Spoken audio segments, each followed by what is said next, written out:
Eu sou a Carol Triguis. Eu sou a Pri Carvalho. E esse é o Tal do Ator.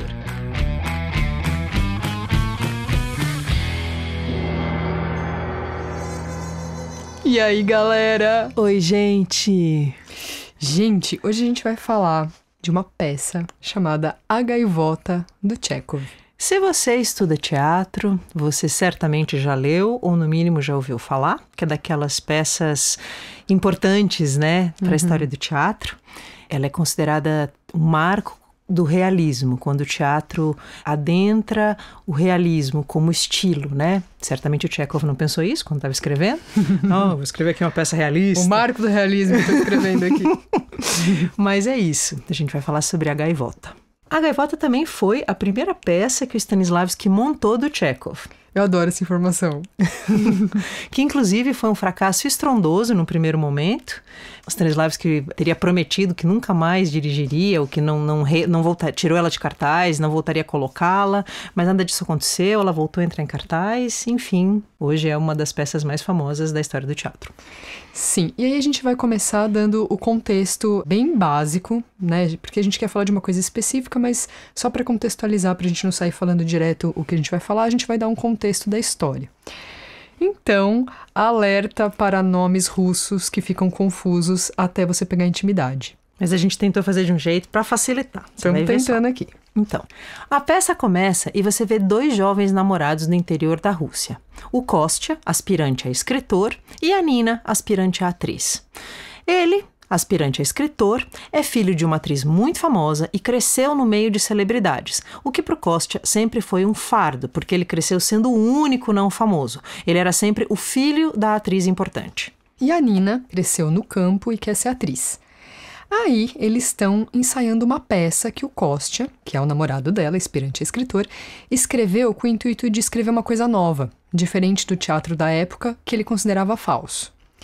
Eles vão apresentar a peça na fazenda da família dele, do Kostya, e na plateia vão estar a mãe dele, Arkadina, que é a atriz famosa, e o namorado dela, o Boris, que é um escritor famoso, bem mais jovem que ela, que é a Arkadina, o que na peça é trazido como um fator que aumenta a disputa e o ciúme do Kostya, que carrega em si uma frustração, porque o Boris, namorado de sua mãe, Arkadina, é jovem e já é bem sucedido, e ele não. E a mãe dele é toda a atenção e admiração para esse namorado. Aí, a peça do Kostya com a Nina começa a ser encenada para a família. A Nina como atriz, né? Nina, como ela vai fazer um monólogo na peça. É a estreia dela, né, como atriz, e a estreia dele como escritor nesse contexto familiar. Bom, de cara, a Arkadina, mãe do Kostya, tira sarro do espetáculo, fala alto no meio da apresentação, faz piadinha. O Kostya fica fulo da vida, para a peça no meio, frustrado. Esse fracasso faz com que a Nina se afaste do Kostya e se aproxime do Boris, namorado da Arkadina, o escritor famoso, cujos livros a Nina tinha lido e admirava.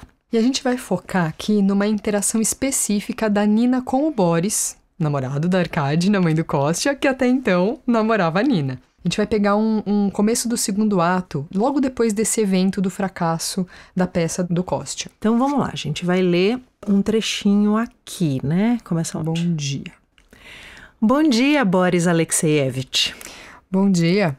As circunstâncias mudaram de forma inesperada e agora, ao que parece, temos que ir embora hoje mesmo. É pouco provável que voltemos a ver a senhorita algum dia. É uma pena. Tenho poucas oportunidades de conhecer moças jovens e interessantes. Até já esqueci como são e não consigo imaginar com clareza como elas se sentem aos 18 ou 19 anos. Por isso, nos meus contos e nas minhas novelas, as mocinhas em geral parecem falsas. Eu adoraria poder ficar no lugar da senhorita, ainda que fosse por 1 hora para saber como pensa e tudo mais. E eu também adoraria poder ficar no lugar do senhor. Para quê? Para saber como se sente um escritor talentoso e célebre. Qual a sensação da fama? Como o senhor experimenta o fato de ser famoso? Como me sinto? Não sinto nada, eu acho. Nunca penso no assunto. Pensativo. Das duas, uma. Ou a senhorita exagera minha fama, ou ela não me afeta de maneira alguma.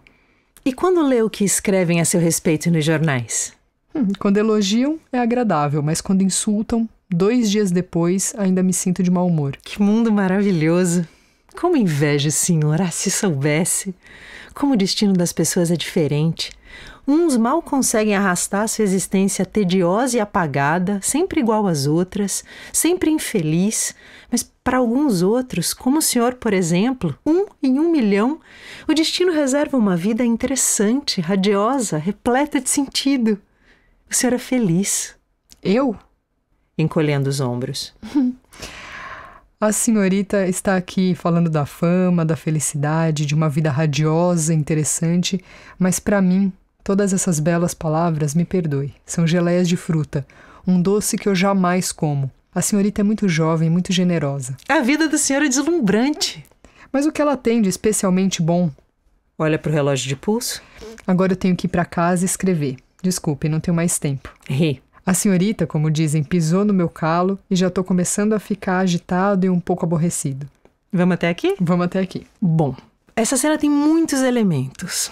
Primeira coisa, ele começa dizendo que ele gostaria de estar no lugar da Nina.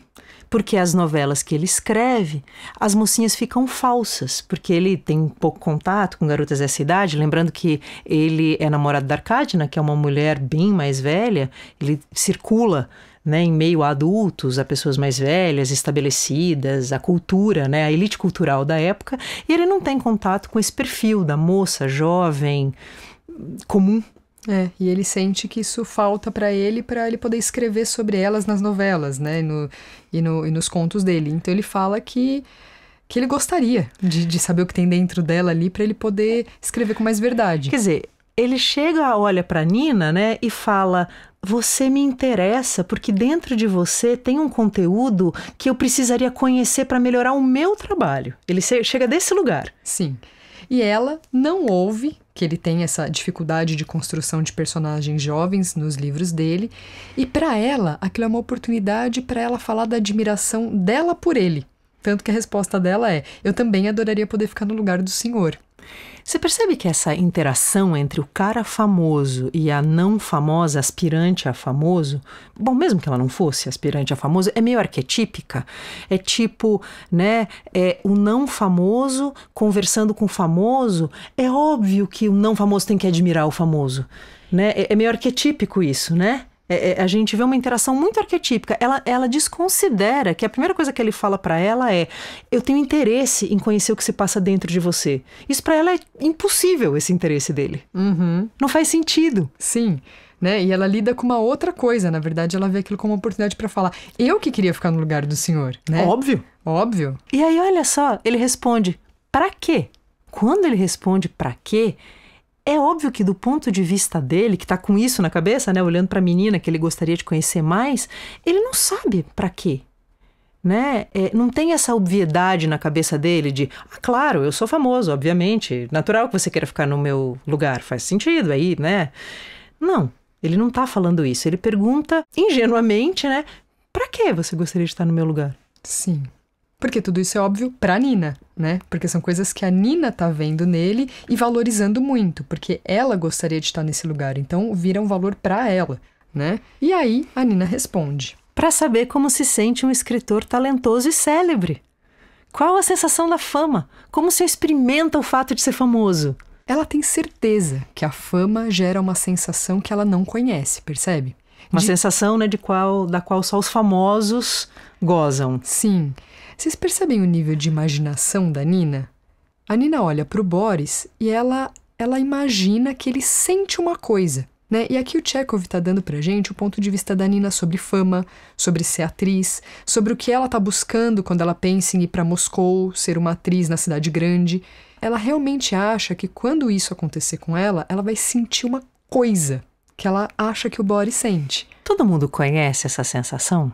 Percebe? Essa peça foi escrita em 1895, se eu não me engano, lá na Rússia. Percebe que essa sensação ela é muito comum até hoje?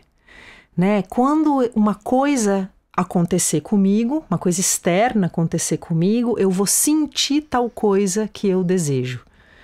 Né? O que nós buscamos de fato é sempre uma sensação, só que a gente acredita que essas sensações vão acontecer dentro de nós quando um determinado evento, num determinado formato que a gente tem na cabeça, acontecer. Aliás, a gente tem um episódio só sobre isso, que é o episódio 56, que se chama Sensações Protocolares. Sim. E aí, o Boris Trigorin responde como ele se sente, como ele experimenta a fama. Então ele diz assim: como eu me sinto? Não sinto nada, eu acho. Nunca penso no assunto. Das duas, uma, ou a senhorita exagera minha fama, ou ela não me afeta de maneira alguma. Gente, a primeira coisa que ele diz é: não sinto nada, eu acho. Ele diz isso literalmente. Eu acho que eu não sinto nada pelo fato de ser famoso. E ele segue: eu nunca penso nisso. Ou seja, o escritor famoso diz que ele não vive os seus dias considerando que ele é famoso, né? Então ele não acorda de manhã passando manteiga ali na sua torrada e dizendo: ai, eu sou famoso, né? Ele não toma banho dizendo: ai, que bucha legal, como eu sou famoso. É louco, porque quando a Carol fala isso, a gente percebe o absurdo dessa suposição que a pessoa famosa transita pela própria vida, dizendo: ai, nada me afeta porque eu sou famoso. Só que a gente tende a manter essa suposição absurda na nossa mente. Sim. Como se a pessoa famosa sentisse sim outras coisas. Ela não é um humano, ela é um famoso. Exatamente, ela é uma celebridade. É, uma outra coisa. E a Nina revela de um jeito muito inocente, né? Esse conteúdo que a gente sabe que habita na mente das pessoas. Aí, ele mesmo pondera, né? Tá lá na rubrica que ele fica pensativo, das duas uma. Ou a senhorita exagera minha fama, ou ela não me afeta de maneira alguma. Né? Ele literalmente conta pra ela que a fama não o afeta de maneira alguma. Aí ela, né, obviamente, né, não vai comprar essa afirmação e vai checar. E quando lê o que escrevem a seu respeito nos jornais? Né? Porque assim, se os jornais escrevem sobre você, é porque você é importante. Porque o meu nome, Nina, não está no jornal. As pessoas não sabem que eu existo. Agora, o senhor não. O seu nome tá lá. No jornal, e as pessoas sabem que você existe. Como se sente? O que acontece? E aí, acontece uma coisa muito legal, né? Que o Boris, ele dá uma resposta humana. Ele fala: quando elogiam, é agradável, mas quando insultam, 2 dias depois, ainda me sinto de mau humor. É uma resposta muito comum, mas ela tá perguntando como se ela estivesse perguntando para um deus, uma entidade muito elevada, né? Tipo, ela é superior a ela, né? É, tipo, como você se sente? Ele fala, né? O óbvio, né? Se falam bem eu gosto, falam mal eu fico puto. Né? E ela recebe essa resposta de um homem comum. Só que olha que louco o que acontece aqui. O que ela diz em seguida. Ele falou isso pra ela. Porque ela foi lá, projetou um deus nele, projetou essa entidade muito superior e falou: e quando o seu nome tá lá no jornal? Aí ele dá a resposta mais corriqueira possível, que é: se falam bem eu gosto, se falam mal eu não gosto. E aí ela tem a seguinte resposta: que mundo maravilhoso! Como eu invejo o senhor! Ai, se soubesse! Gente, que resposta é essa? É a resposta de quem não ouviu o que ele disse. Ela não entrou em contato com o que ele está trazendo para ela, percebe? Ela continua presa nas imaginações dela sobre o mundo que ele vive. Ela disse: que mundo maravilhoso! Que mundo?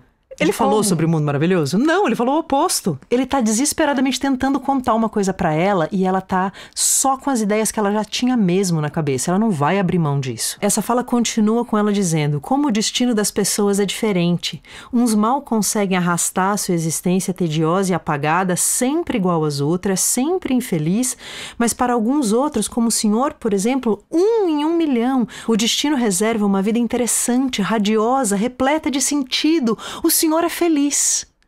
Da onde ela tirou isso? Percebe que ela faz uma afirmação: o Senhor é feliz. Por que a Nina fala isso? O Senhor é feliz. Tem um motivo para ela ter falado isso. Porque tem um conceito na cabeça dela pré-estabelecido que é: pessoas famosas são felizes. Aí ela não consegue olhar para ele e ver que ele está demonstrando o oposto e até tentando contar isso para ela. Tanto que ele responde: eu? Sim, ele responde: eu?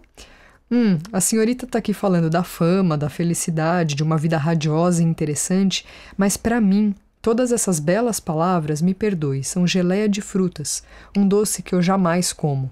A senhorita é muito jovem e muito generosa. Tá vendo a resposta que ele dá? Ele é cuidadoso com ela, inclusive, ele é delicado, né? Ele tá tentando explicar para ela, né? Geleia de frutas pode ser uma coisa muito gostosa, mas eu não como esse doce. Eu não experimento isso que você acha que eu experimento. Não é verdade que eu vivo como você está dizendo. E em seguida dessa desconstrução que ele faz para ela, né, ele tem o trabalho de desconstruir essa imagem para ela, dizendo: eu não experimento disso, e ela responde: a vida do senhor é deslumbrante. Ela não acredita, ela não entra em contato com o que ele está dizendo, né? E existem centenas de filmes sobre a vida de pessoas muito famosas que sofrem, né? Que a gente assiste e pensa que é um caso isolado e mantém essa ideia na mente. A pessoa está sofrendo, mas ela é mais feliz do que eu, porque ela tem aquela coisa imaginária que eu sonho em ter, mesmo que eu esteja vendo ali no filme que aquilo não deu para ela o que eu acho que daria. É muito louco isso, né? Tem muito filme que mostra vidas muito comuns. Dentro do apartamento da pessoa, a pessoa tem as mesmas sensações, os mesmos problemas familiares, as mesmas crises que todo mundo. A gente vê isso. Devem ter centenas de filmes sobre isso. E dane-se, né? Parece que a gente não vai abrir mão de um lugar na nossa mente que diz: ah, não, mas essa pessoa é diferente, sim, e experiencia coisas que eu não experiencio, certeza. Uhum. Só que é uma geleia de frutas, né? É um doce que ninguém tá comendo, mas você fica achando que alguém tá comendo. O famoso deve estar comendo desse doce, né? Mas ele tá dizendo que não. Né? Ou seja, ele não experiencia aquilo, ele não come desse doce que está até ali, mas essa vida radiosa e interessante é coisa da cabeça dela, ela que está achando que ele vive assim. E ele continua. Mas o que ela tem de especialmente bom? Agora eu tenho que ir para casa e escrever. Desculpa, eu não tenho mais tempo. A senhorita, como dizem, pisou no meu calo e já estou começando a ficar agitado e um pouco aborrecido. É engraçado ele falar pisou no calo, né? Parece que as pessoas devem cobrar mesmo dos famosos, e ele aqui representando isso, né? Que ele seja diferenciado, isso deve incomodá-lo. Uhum. Né? Quando ele fala pisou no meu calo, eu sei que é uma inferência que eu faço sobre o texto, mas eu imagino que ele está falando disso, né? Porque é sobre isso que ela está falando, né? Que ele deveria comer essa geleia e ele não come. É como se ele fosse culpa dele, ele não sentir coisas diferentes, né? É um erro que ele comete. Sim. Aí a gente vai ter 4 páginas dele falando como ele se sente, como ele vive, de fato, como escritor, e a Nina sempre insistindo em buscar uma brecha que confirma as ideias dela, pré-concebidas, do que ele deveria sentir, do que ela acha que ele deveria sentir. E o Boris tenta desconstruir para Nina a imagem que ela faz dele, dessa vida maravilhosa e radiante, né? Falando ironicamente essa fala. Esse jeito iludido da Nina sobre as coisas vai fazer com que mais tarde ela passe por situações muito difíceis e passe muito mal. Ela vai para Moscou tentar a vida de atriz, tentando a vida a partir desse jeito que ela vê as coisas, buscando sentir aquilo que ela achava que o Boris sentia. Ela vai namorar o Boris, ter um filho com o Boris, e mesmo assim ela não vai experimentar o que ela acha que a proximidade com esse mundo deveria lhe dar. Ela fica esperando dele que ele dê para ela uma coisa que ele não tem para dar, porque ele mesmo não está feliz. Ela espera dele uma completeza, um suporte, como se ele estivesse tendo uma vida maravilhosa, deslumbrante, feliz e pudesse estender isso a ela. Mas ele o tempo todo tentou dizer para ela que ele não tem essa vida. Ela que está fantasiando sobre essa vida e projetando nele. Ele mesmo se compara com um outro escritor que ele julga ser melhor e maior do que ele. Ele vai falar assim: sim, quando escrevo é bom, e ler as provas impressas é bom. Mas tão logo o livro é publicado, vejo que não era nada daquilo, vejo os erros e entendo que os livros não deveriam absolutamente ter sido escritos, e aí fico aborrecido. Me sinto péssimo. Mas o público lê e diz: sim, é bonito, tem talento. É bonito, mas fica longe de Tolstói. Ou seja, ele mesmo tem um ídolo maior que ele, e ele se vê aquém desse ídolo. E ele sente as frustrações por não ser do tamanho artístico que ele gostaria de ser. Sim, e a Nina responde a isso dizendo assim: não me leve a mal, mas não posso entender o senhor. O sucesso deixou-o simplesmente mal acostumado. E ele responde: que sucesso! Eu nunca agradei a mim mesmo. Eu não gosto de mim como escritor. Nossa. Aqui ele revelou, né, uma coisa muito íntima, né? Ele tá contando para ela, compartilhando com ela como ele experimenta isso, como ele experimenta de fato toda essa vivência dele como escritor. Ele tá dizendo: eu me comparo, tem alguém que eu realmente reconheço um bom escritor, que não sou eu, né? E eu não gosto do que eu escrevo, eu não gosto de mim como escritor. Somos todos muito autocríticos, né?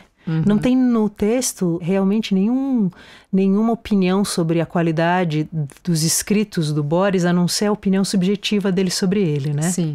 Sim, só tem ele mesmo falando. Tem, obviamente, o Kostya, né? Mordidaço, dizendo que ele é medíocre. Sim. Mas fica nesse âmbito, tudo isso fica sempre no âmbito de pessoas frustradas consigo mesma, famosas ou não famosas. Nessa fala, o Boris descreve a relação que ele tem com o mundo.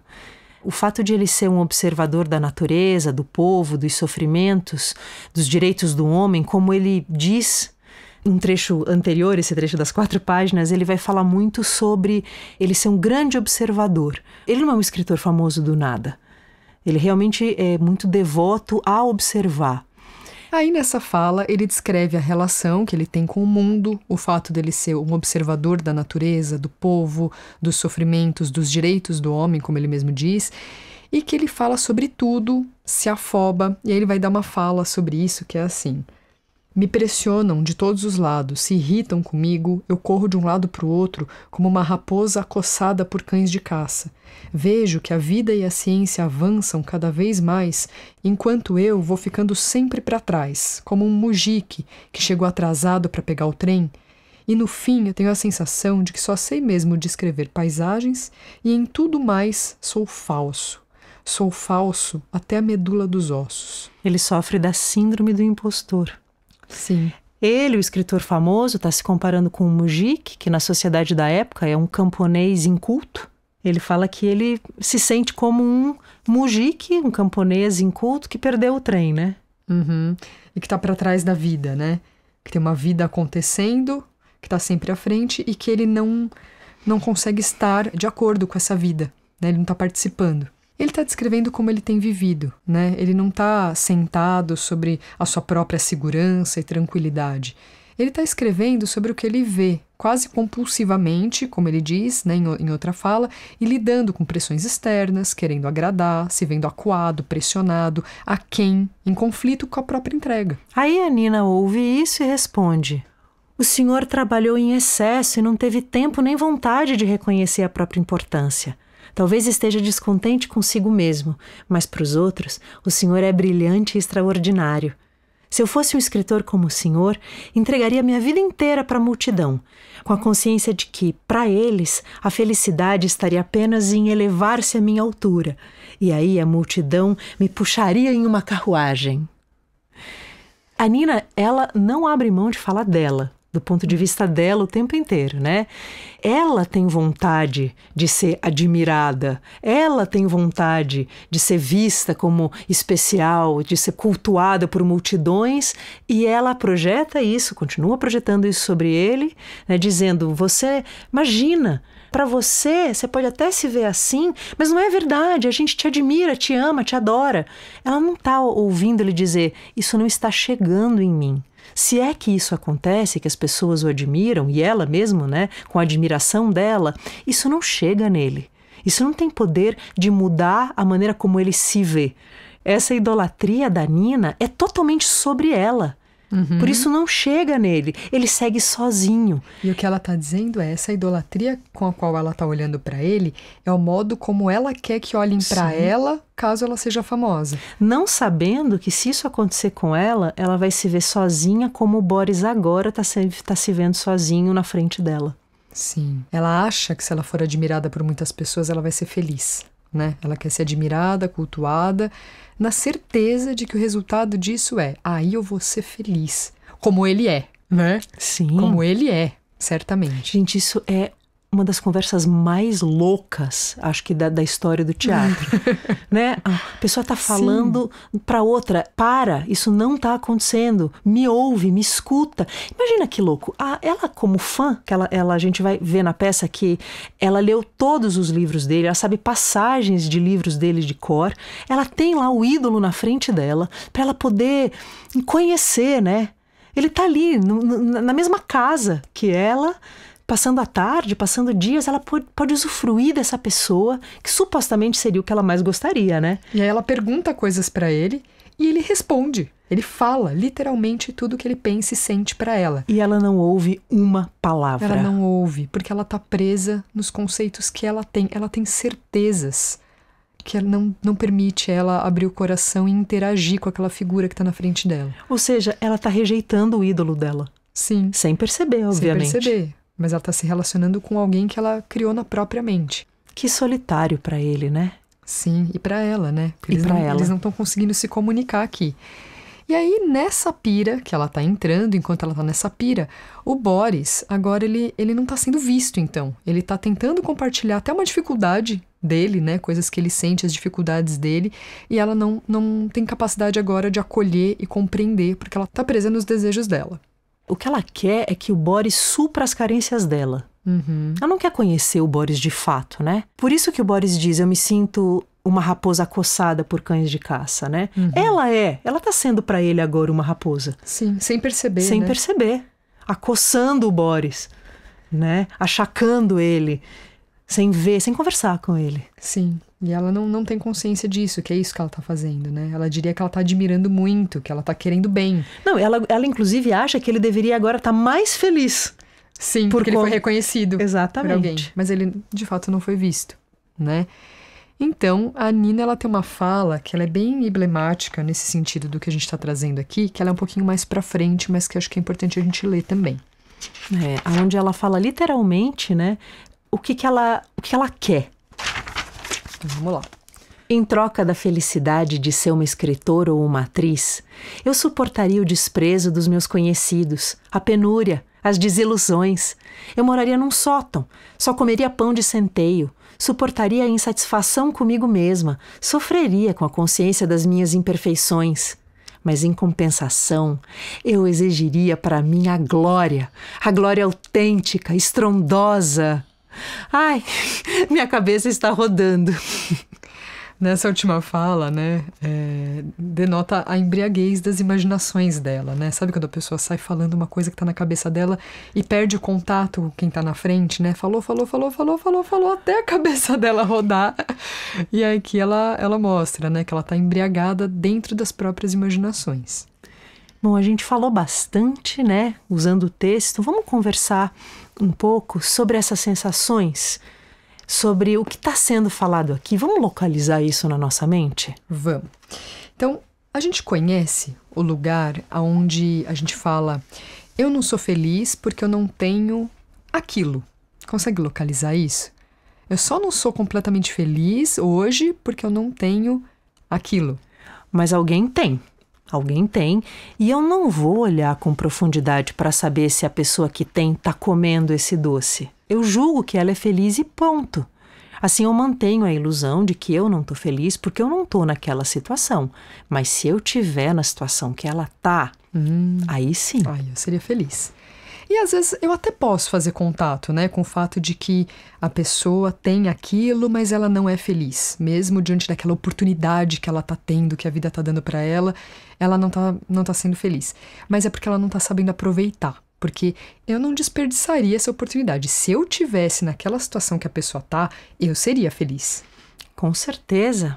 Nossa. Todo mundo conhece isso? Vocês percebem que é um jeito ilusório de viver? E percebe que isso permeia bastante o mundo do artista? Por isso que a gente quis trazer esse tema, né? Porque a gente fala, putz, cara, tem uma cena pronta aqui da Gaivota que traz esse tema de um jeito tão fácil da gente visualizar, né? Que desconstrói. A Nina faz um grande serviço de desconstruir pra gente, revelar e desconstruir esses valores que tem na mente de muitos artistas, que a gente vê que isso permeia, né, a nossa profissão e todas as outras. Com certeza, né? Com certeza. Olha agora para sua mente. Quem são as pessoas em quem você projeta uma felicidade, uma realização, segurança, com esse argumento do ele feliz, ou eu no lugar dele seria feliz?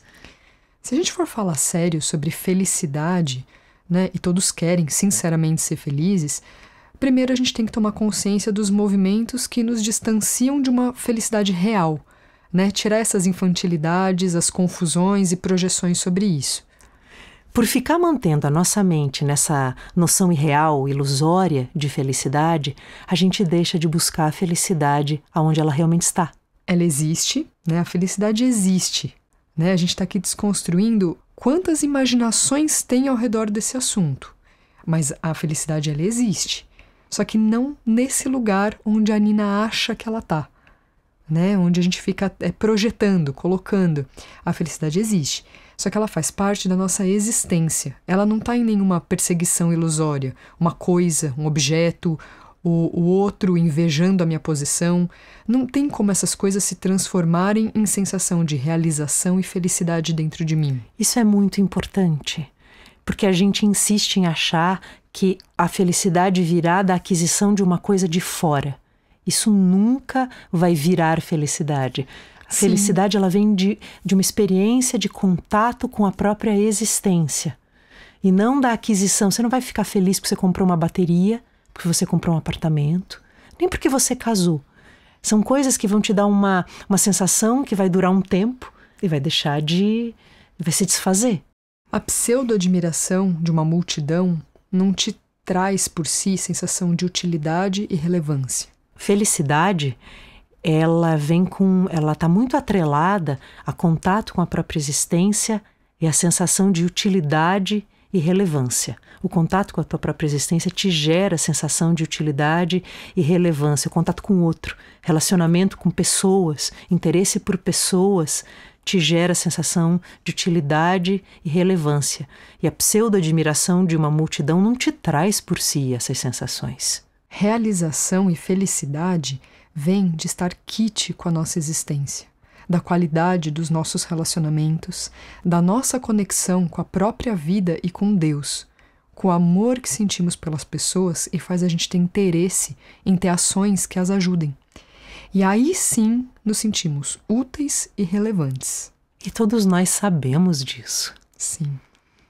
Todos nós experimentamos uma sensação de quite quando você tem um ato em prol de alguém que reverte numa mudança dessa pessoa para um lugar melhor. Que gera um bem-estar sincero do outro, né? Todo mundo sabe que isso gera uma sensação.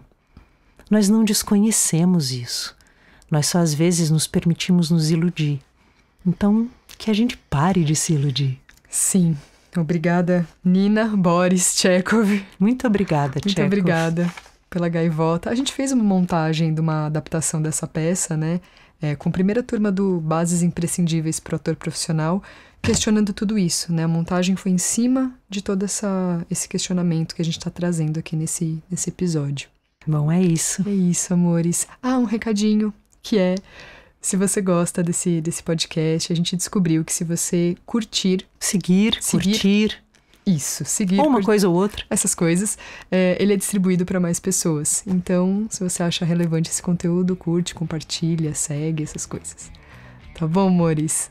Um beijo, até semana que vem. Um beijo.